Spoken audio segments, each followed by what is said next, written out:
Do you need to lift weights to jump higher, whether it's off 1 foot, 2 foot? Question is, can you progress without lifting weights? Short answer, yes. Yes, you can. But can you reach your genetic ceiling and it's will you progress as fast? Probably not. Probably not. And that's what we're going to talk about today. And by the end of this podcast, you can have a very clear idea on whether or not weights are the best way to go about increasing your vertical. How much should you do? Like, how much should you do versus 1 foot and 2 foot? What are the differences there? So, how exactly should you approach it? How is it going to affect your vertical? You're going to find all of that out. So, first thing, Tom, does someone need to lift weights to increase their vertical? No, you don't need to lift weights to increase your vertical. And also, I was just thinking about it then. You got to think about the time frame, right? So if I went really hard in the weight room for a month and absolutely destroyed myself, kind of like I'm doing right now, and say my vert's down 8 inches and I'm jumping terrible, I'm like barely able to windmill, da da da da, feeling fatigued, sore all the time. I don't lift weights for 2 weeks, right? Like not at all. I don't step foot in a gym for 2 weeks. Maybe I do like one dunk session here and there. I could say after that, I didn't lift weights for 2 weeks and my vert went up 10 inches. And is that because it was the weights holding me back? Probably not. It was probably because I was just recovering from doing all those, training sessions and I was like banking up for the gains, right? And it's not that the weights were making me a worse athlete in the short term in that sense, but in the long term, the recovery and the gains that you get from it, it was making me better, if that makes sense. So you got to kind of look at it in a broader kind of sense than just, on like a week to week basis. Cause yeah, if you've never lifted weights before, say you jumped for like a year straight and you put on 15 inches on your vert, right? And then your first week of lifting, you're like, oh, I'm excited. I'm going to go next level. I lift. And then the first week of lifting, you come out and you jump 5 inches lower. Maybe you overdid it. Maybe you're just like really sore from training. It's not the case of the lifting is going to be bad for you. The lifting is going to, decrease your performance. Well, it's going to decrease your performance, but long term, it's going to allow you to be a better athlete. Yeah, no, 100%. 100%. Like, the big thing, like, with jumping is it's based on two things: how much force you can produce and how quickly you can produce that force. So that's, in very simple terms, the equation of power. So if you increase how much force you can produce, and especially if you're a newbie, you're likely going to jump higher. But it will get to a point to where that no longer the amount of force you're producing and all that force you're developing, I get to a point to where that'll plateau because it's no longer translating because you have to produce that force within a certain time frame. So that's where speed, in terms of how Mm. fast you're producing that force, also is very important. So if you increase how much you can produce force under zero point 0.4 of a second, because whether it's a 2 foot jump or 1 foot jump, genuinely for most people underneath that time frame, if you're increasing how much force you can produce in under zero point 0.4 of a second, as long as it's under zero point 0.4 of a second, anything outside of that, it doesn't matter. That's just potential. It's not translating. You're going to jump higher. Like, it's literally like, you more, if you want to put it more simply, if you increase your power, you're going to jump higher. Now, the thing is with heavy lifting, and what a lot of people don't realize is that 48 to even 72 hours later, after doing a heavy strength session, especially if you're training within a full range of motion, that is going to affect your shortening cycle. It's going to affect your reactivity. So you're going to jump worse within that window. Like, you are. And if you don't, you probably didn't push hard enough in that strength session, but you're going to jump worse within that Mm. window. So Facts. that's where you need to also be smart about how you're approaching your training. Understand that, hey, that's going to happen regardless. It's going to happen no matter what. So that's where it's very important to periodize your training and structure your training correctly, and also structure it over the week correctly. Because if you don't, then you're just going to shoot yourself in the foot and you're going to spin your wheels, and then you're going to run away and have a cry that weights don't work. Cool. Like, the weights don't work if you don't program them correctly. It's as simple as Well, that. you can say that about pliers, right? Like pliers don't work if you don't program them correctly. Yeah, the same thing. That's true. It That is. is It's very true. everything, bro. Jumping the jump higher doesn't work. Yeah, sure. If you don't practice properly, then it doesn't. 100%. Or if you're doing like sub max fucking box jumps, why is my approach vert not going up? It's like I did 2,000 jumps last week, Austin. What's going on, man? Knowing that information, that hey, you're gonna 1000% jump below your baseline, if it's too close to a heavy strength session, then that's where, if you're your main jump session for the week, you need to have it as far away as possible from your heaviest strength session. If you want to jump somewhat decent every week. So, Yeah. for example, for myself, right now, my heaviest strength session is on a Saturday, and my main jump session is on a Friday. Mhm. So Friday, my main jump session. The next day, my heaviest strength session. So then that's 6 days between my heaviest strength session and my main jump session to recover and feel fine. So yeah, Yeah. would I have a minor impact on my jump session?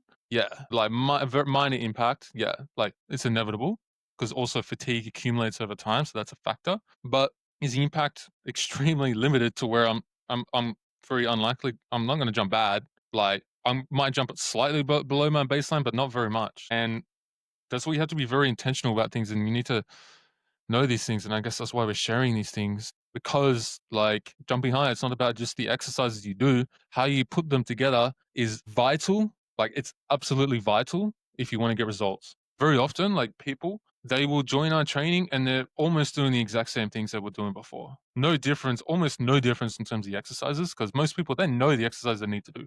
They know they need to squat. They know they need to do plyos. They know that they need to go out and sprint.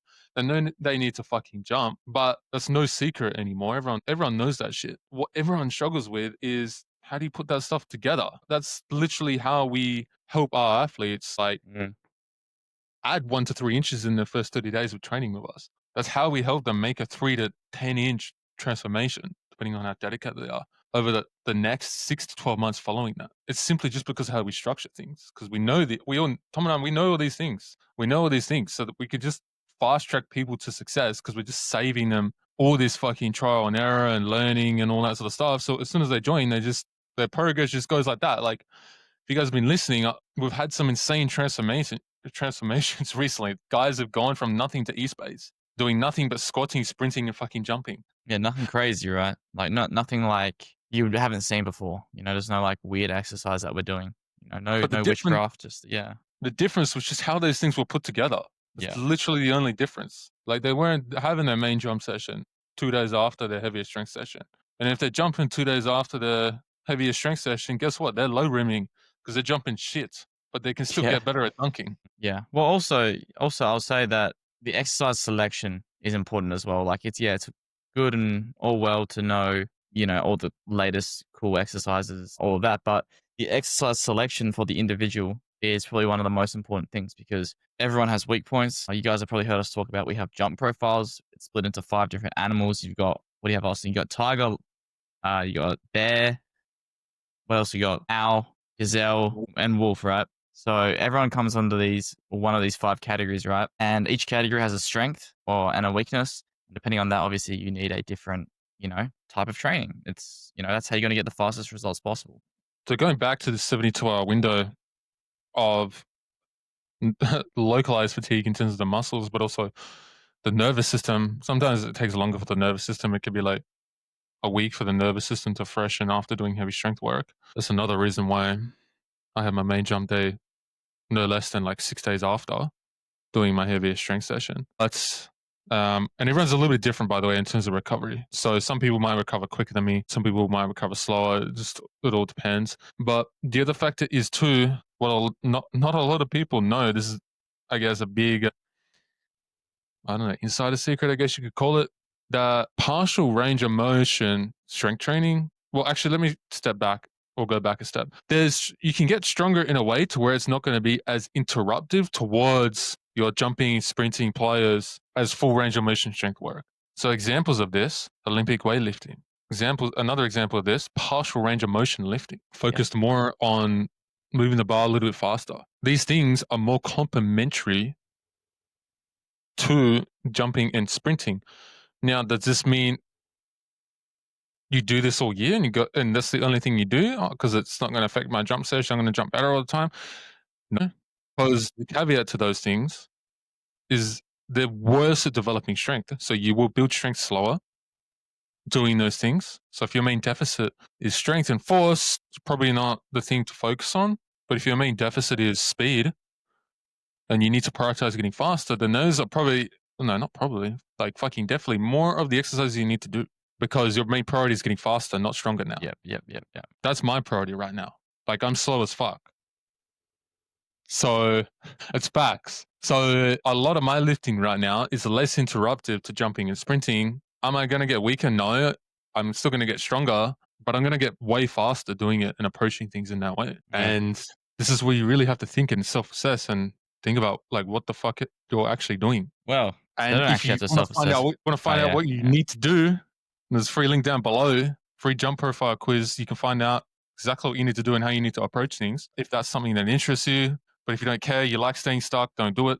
But if you like progressing and finding your weakness and jumping higher and seeing consistent inches in your vertical, go check that out. But So yeah, Austin and I have actually both done the quiz as well, like ourselves, by the way, and it gives a very accurate description of why you're not jumping higher and kind of your deficit points. So Austin, what did you come out as? I'm more a tiger at the moment. So Tiger? just to Okay. also clarify, is this quiz 100% accurate? Like, it's not, because you need like to pretty much get into a lab. You need force plates. You need to do all this testing if you want to be Mhm. exact about things. But if you want a quick way to get a good grasp and idea, then yeah, that's a quick and easy way to do that and save you guys all that effort and money and testing and time. You can just get a decent idea. I just wanted to get it out of the way because just doing a quiz is never going to be 100%, but it's going to give you a good idea. And it was pretty accurate for me, and it's been pretty accurate for most people. Like, Sure. going back, I got a tiger profile. So like, I can jump decently high, and I'm decently powerful, but what I lack is speed and elasticity. So I guess I could, like, my standing vertical or even just one step vertical and approach vertical are closer than I want them to be. And that's just simply because I'm not a reactive enough. And I always jump best when I get more reactive. So Yep. um I guess getting back to, do you need to lift weights to jump higher? If you wanna reach your potential and progress the fastest, yes. And doesn't matter whether you're a 1 foot or 2 foot jumper, you need to lift weights, but you just need to go about it differently. 1 footers, they cannot lift the exact same as 2 footers. Otherwise, at the start, like we made a podcast about Harry, our last podcast was about Harry. At the start, you can, and you're going to see progress as long as you don't go about it stupidly and you structure things in a smart way to where it's not actually going to interrupt your jump sessions as much. But over time, you got to get, quote unquote, I guess, more specific with things. So then you can continue to increase your 1 foot potential and power without the strength work actually fucking up every jump session you do. And the thing is, high jumpers, they lift weights, but they just go about it differently. Sprinters, they lift weights, but they just go about it differently. Mhm. Sprinters, for the most part, don't do full range of strength training all year. They might go through a period where they do it, but most of the time they don't, because it is interrupted towards speed. It's going to fuck up their speed. They're going to be slower if they do it for the most part because the ground contact times are so quick. So that's where sprinters, they spend a lot more time doing Olympic weightlifting. They spend a lot more time doing partial squatting. Yeah. You know, getting on the fuck, what's it called? I'm blanking. The machine. The Kaiser? Kaiser machine. Yes, thank you. Yeah. Saved my life. The Kaiser machine, like to maintain their strength, but also at the same time, they're able to increase their power and speed much more effectively because that strength work isn't, well, fucking up their sprint training and pliers and all that sort of stuff.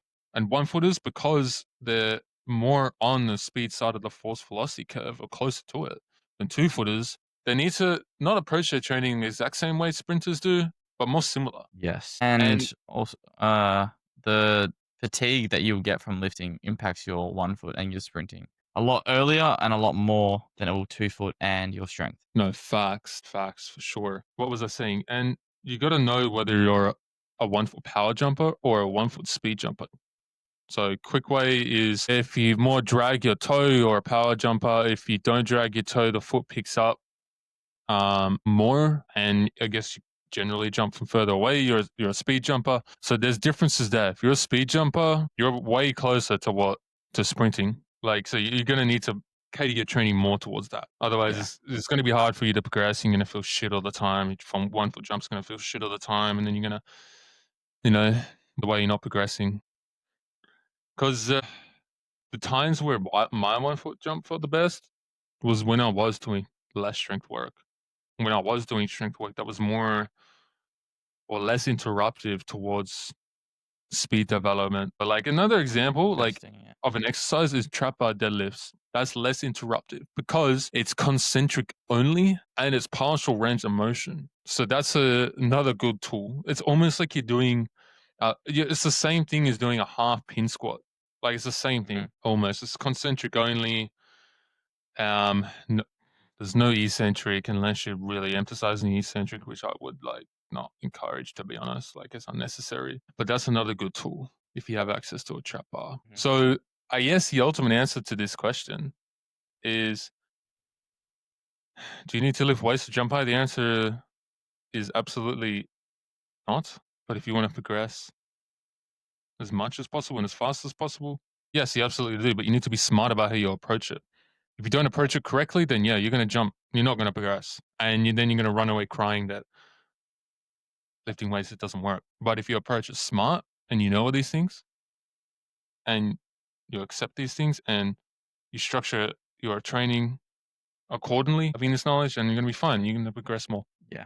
You don't want to let your personal experience bias get in the way of your progress. And with anything in life, guys, the answer is never to one extreme. It's always in the middle. Always in the middle, literally every single time. So before you guys go, check out the quiz. It's going to save you a lot of time and a lot of struggle and a lot of you questioning yourself. That's why we made it. So go check that out. You're also going to get a daily email with advice that's actually actionable and practical that you can actually apply and it will work and you'll jump higher from. We're literally getting guys message us that they're jumping higher just from this free advice, which is insane. So go check that out. Don't miss out on that. And we'll catch you guys in the next podcast. See you guys.